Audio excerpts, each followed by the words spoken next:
तो सुने ज़रा, दोस्ती क्या है। दोस्ती 5 लफ्ज़ों की एक कुंजी है।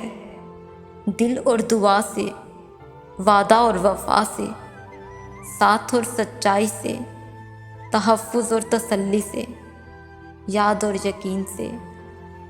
दोस्ती मौसम नहीं जो अपनी मुद्दत पूरी करे और रुखसत हो जाए। दोस्ती सावन नहीं जो टूट के बरसे और फिर थम जाए। दोस्ती आग नहीं सुलगे भड़के और फिर राख हो जाए।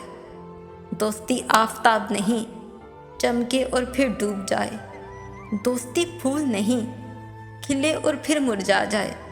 अरे जनाब, दोस्ती तो सांस है जो चले तो सब कुछ, जो रुक जाए तो कुछ नहीं, जो रुक जाए तो कुछ नहीं। और कुछ दोस्त ऐसे होते हैं जिनके साथ बैठकर सदियां लम्हों की तरह बीत जाती हैं, सदियां लम्हों में बीत जाती हैं, सदियां लम्हों में बीत जाती हैं। Thanks for watching my video. Please do subscribe my channel and don't miss the press bell icon.